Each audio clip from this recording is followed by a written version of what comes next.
So that would be, 100 basis points in 3 meetings, therefore 50 in one, 25 in 2 others, as opposed to by the end of July when there's another meeting and you might be able to get to your 100 basis points 4 weeks later. Is that really the difference between the Fed having this methodical start to a tightening cycle that the markets can handle and a Fed policy error? So what he wants, and we should all want it, is regaining control of the policy narrative and of policy credibility. So his way of doing it, and it's not only his way, others are proposing this, is move quickly, show that you're serious, and contain inflationary expectations. Inflation expectations are starting to move, not only to compensate for past inflation, but also to anticipate future inflation. So his idea is move quickly, restore your credibility, and then wait, see how the data evolves.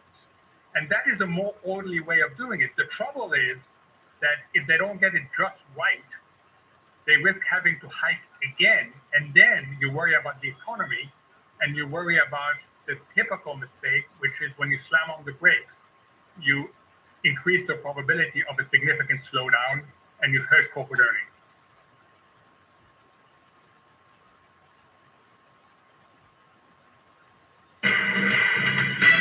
From the financial centers of the world, this is Bloomberg Markets with Alex Steele and Guy Johnson.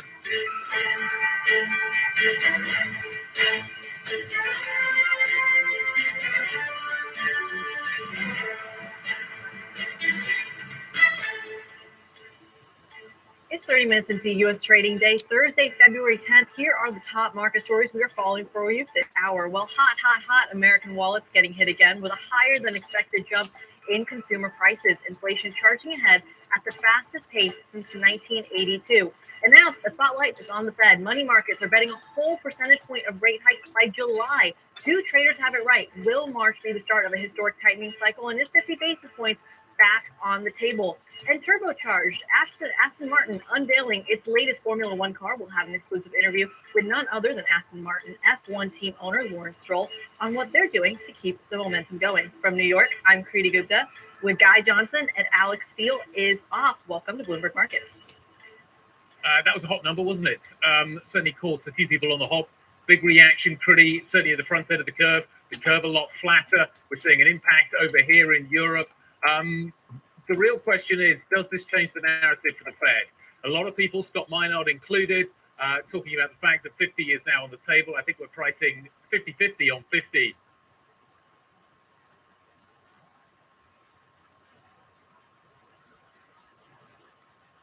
Best things is screen sharing, and it's so easy through the platform. So let's take a look here. When you get into Be Live, all you're going to do is go over to the left-hand side on the toolbar, and you're going to go down to the little icon right here, and all you have to do is click it. Then it's going to give you the option of using your Chrome tab. It's going to let you pick your screen. It's going to let you share your entire screen. Whatever you need to do, go ahead and click on it. And then it's going to drop it down into the green room down below. So it's going to be an option for you to then share on your screen. You don't have to have it up the whole time, but it's ready to go. And at that point, you can go ahead and you can pull up that screen whenever you need to, and you can make it big. You can split screen. You can do whatever you need to do. You can even do picture in picture, so you're still on air. In fact, I use this when I am doing Photoshop Live for my students to be watching. I will pull up my Photoshop screen. I'll make it full screen.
like 6 weeks. Like all flat out. You know, if you work 10% longer hours, make 40% more money. That's something to think about. If you show up 15 minutes early and leave 15 minutes late, you actually work. Your boss notices because you're probably noticing that maybe someone's going to get promoted. Maybe it'll be you because something's going to tilt the scales. That little extra bit of work done without cynicism is that might be enough. He said he started at $3 an hour, and in 6 weeks he was making $37 an hour. That's not a case of ransom, man, but it's a hell of a lot more than zero, and it's quite a lot more than 21. He said his life turned around substantially because he learned that it was some damn effort. I'm not trying to be Joe Optimist here. Like, I know that people get runs of bad luck, and things can take you out of life, right? Unfortunate illnesses and betrayal, and like there's no shortage of randomness and horror that can wipe you out even if you're doing your best. But you don't have a better life plan than just doing your best, and they tend to work a lot better than you think. And what's so interesting about the hierarchies that people set up is that that's how they're set up. They're not set up for power. They're set up for reciprocity and skill and trust. Not always. They know if you're in a job where you work hard and you're a good guy and doing your best, your boss is a bloody tyrant and you never get a break. It's like, okay, fine. You're in a cold world. Get the hell out. You know? Get your resume set up, write your CV, fill in the education gaps that you have, send out your 25 resumes a day, and prepare to make a lateral move because you're in a bad place. But almost everywhere, this is certainly the case virtually everywhere I've worked, I've had like 50 jobs.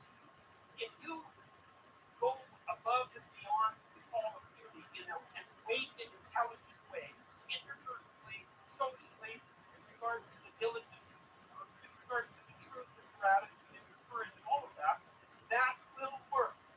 And you know, if you try it for a year and it doesn't work, then go somewhere else because you can, right? You're free. I mean, it's not easy. You can't just walk up the door and instantly find another job. If you're not enslaved, you could make a move. You could even decide that you're going to make a move without your salary. You know, it's not a bad goal. It's certainly a possibility. But it isn't hierarchy. It's ethics that determine success in a functional society. It's ethics that determine success, not power. The rest of it's a bloody lie. And that doesn't mean that all our systems are perfectly ethical. Oh, you've got to be awake. If you're in a system, there's going to be some corruption. And that's part of it.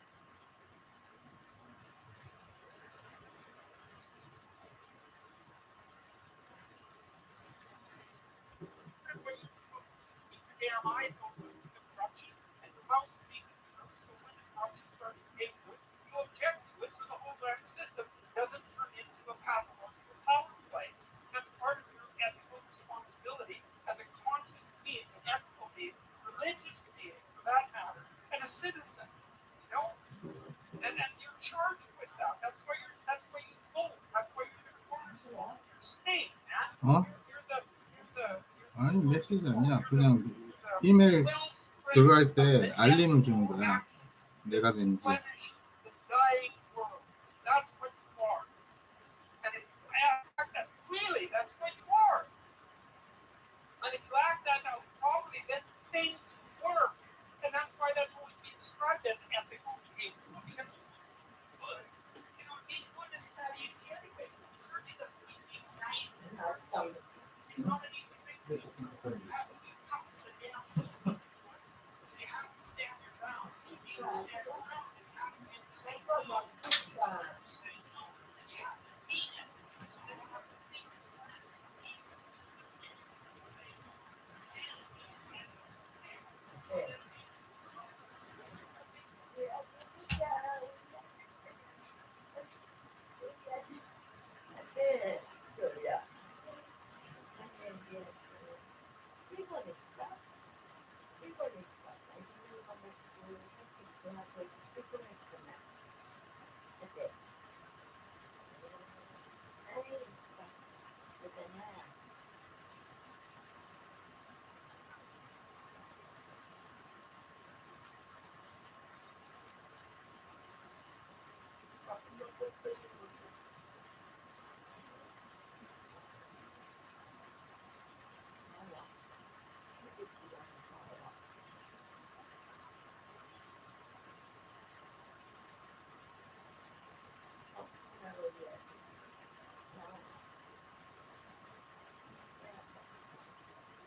Possibility was within you to grow up.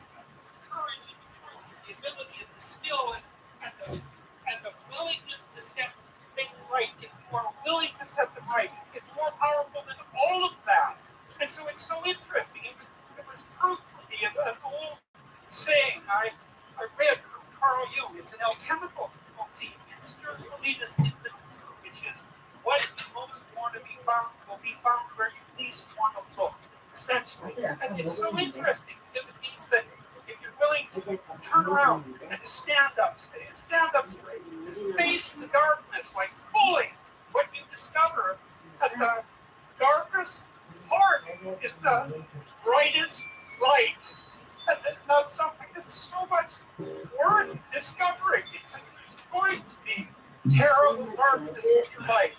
And it's going to make you cynical and bitter. And it could easily be that you're just not looking at it enough.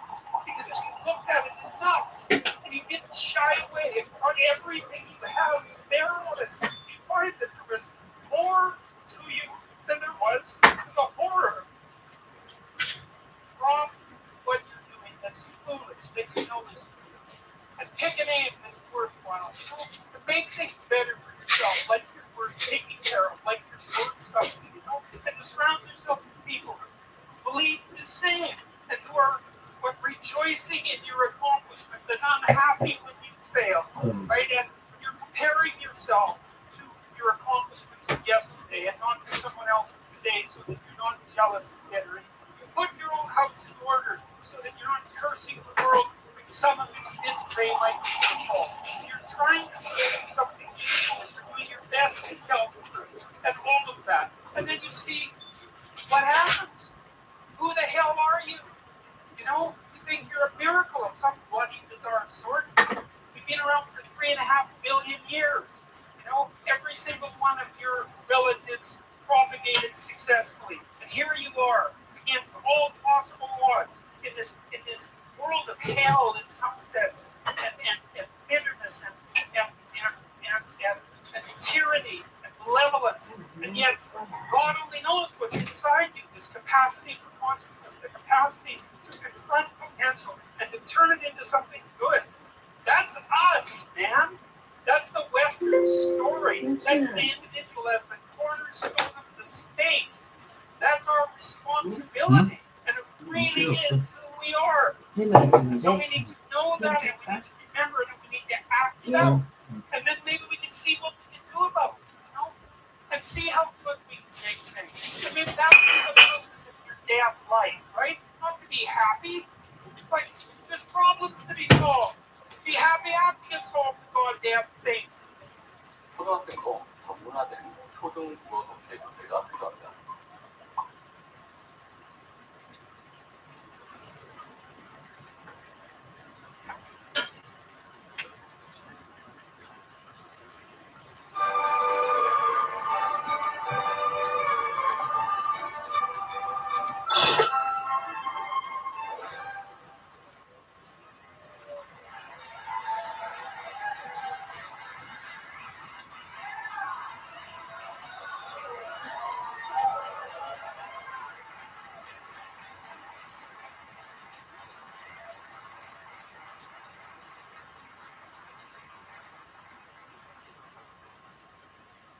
Thank you very much.